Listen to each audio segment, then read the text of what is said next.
നമസ്കാരം. തനിനാടൻ വാർത്തകളിലേക്ക് സ്വാഗതം. ഇന്നത്തെ പ്രധാന വാർത്തകൾ വായിക്കുന്നത് എൽദുസ് സണ്ണി. ഡൽഹിയിൽ ശൈത്യം തീവ്രമാവുകയും വായുനിലവാരം ഗുരുതരമായി തുടരുകയും ചെയ്യുന്ന സാഹചര്യത്തിൽ graded response action plan grape 4 protocol പ്രഖ്യാപിച്ച് ഡൽഹി സംസ്ഥാന സർക്കാർ. രാവിലെ 8 മണി മുതലാണ് നിയന്ത്രണങ്ങൾ നിലവിൽ വരുന്നത്. യുക്രൈനിൽ കനത്ത ആക്രമണം നടത്തി റഷ്യ. ഏകദേശം 10ഓളം പേർ മരണമടഞ്ഞു എന്നാണ് അവിടെ നിന്നുള്ള റിപ്പോർട്ടുകൾ കാണിക്കുന്നത്. അതിനിടയിൽ US നൽകിയ ആയുധങ്ങൾ ഉപയോഗിച്ച് റഷ്യയിൽ ദീർഘദൂര ആക്രമണങ്ങൾ നടത്തുന്നതിന് യുക്രൈന് മേൽ ഏർപ്പെടുത്തിയിരുന്ന വിലക്ക് നീക്കി US പ്രസിഡന്റ് ജോ ബൈഡൻ. വരുന്ന ദിവസങ്ങളിൽ റഷ്യക്കെതിരെ ദീർഘദൂര ആക്രമണങ്ങൾ നടത്തുമെന്ന് യുക്രൈൻ പ്രഖ്യാപിച്ചു. പശ്ചിമേഷ്യയിൽ സംഘട്ടനം തുടരുന്നു. ഇസ്രായേൽ ആക്രമണത്തിൽ ഹിസ്ബുള്ള വക്താവ് മുഹമ്മദ് അഫീഫ് കൊല്ലപ്പെട്ടതായി വിവരം. ബെയ്റൂട്ടിൽ ഇന്നലെ നടന്ന ആക്രമണത്തിലാണ് അഫീഫ് കൊല്ലപ്പെട്ടതെന്ന് രാജ്യാന്തര മാധ്യമങ്ങൾ റിപ്പോർട്ട് ചെയ്യുന്നു. ലെബനോനിൻ്റെ വടക്കൻ ഭാഗങ്ങളിൽ ഇസ്രായേൽ സൈന്യവും ഹിസ്ബുള്ളയും തമ്മിൽ ശക്തമായ ഏറ്റുമുട്ടലുകൾ തുടരുകയാണ്. 1.5 മാസത്തിൽ കൂടുതലായി ഹിസ്ബുള്ളയ്ക്കെതിരെ ലെബനോൻ്റെ അതിർത്തി പ്രദേശങ്ങളിൽ അതികഠിനമായ കരയുദ്ധമാണ് ഇസ്രായേൽ സേന അഴിച്ചുവിട്ടിരിക്കുന്നത്.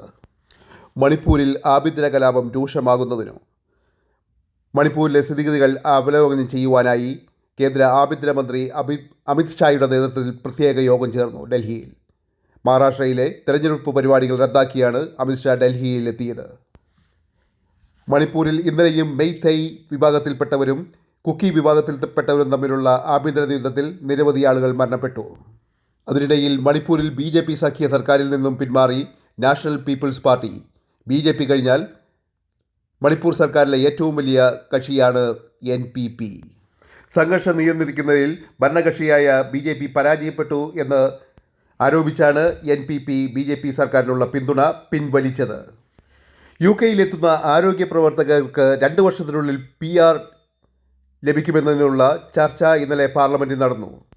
UK-യിലെത്തുന്ന ആരോഗ്യ പ്രവർത്തകർക്ക് 2 വർഷത്തിനുള്ളിൽ പെർമനന്റ് റെസിഡൻസി എന്ന ആവശ്യം ഒരിക്കൽ കൂടി ബ്രിട്ടീഷ് പാർലമെൻറ്റിൽ എത്തുന്നു.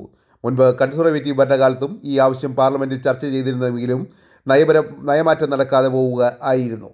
1 ലക്ഷം പേരിട്ട പരാതിയാണ് സാധാരണയായി പാർലമെൻറ്റിൽ ചർച്ചയ്ക്ക് എടുക്കുന്നതെങ്കിലും ഈ പരാതിക്ക് 52,692 പേരാണ് ഒപ്പിട്ടത്. സ്കോട്ട്ലൻഡിൽ ഇന്നലെ രാത്രിയിൽ തുടങ്ങിയ മഞ്ഞുവീഴ്ച തുടരുന്നു. നാളെയാവുന്നതോടുകൂടി മിഡിൽലാൻഡിൽ വരെ മഞ്ഞുവീഴ്ച എത്തിയേക്കാം. 15 ഇഞ്ച് വരെ മഞ്ഞ് പെയ്യുമെന്ന് ഉറപ്പായതോടെ ട്രെയിനുകളും ബസ്സുകളും തടസ്സപ്പെടാമെന്ന് മെറ്റ് ഓഫീസ് പ്രവചിക്കുന്നു. ഇന്നത്തെ pound rupee exchange rate pound 106 രൂപ 58 പൈസയ്ക്കാണ് രൂപയുമായിട്ടുള്ള വിനിമയ നിരക്ക്. വാർത്തകൾ ഇവിടെ പൂർണ്ണമാകുന്നു. എല്ലാവർക്കും നന്ദി. നിങ്ങൾക്ക് ചാനൽ ഇഷ്ടപ്പെട്ടെങ്കിൽ ഈ ചാനൽ സബ്സ്ക്രൈബ് ചെയ്യാനും കമൻറ്റ് ചെയ്യാനും ലൈക്ക് ചെയ്യാനും ഷെയർ ചെയ്യാനും മറക്കരുത്. Thank you.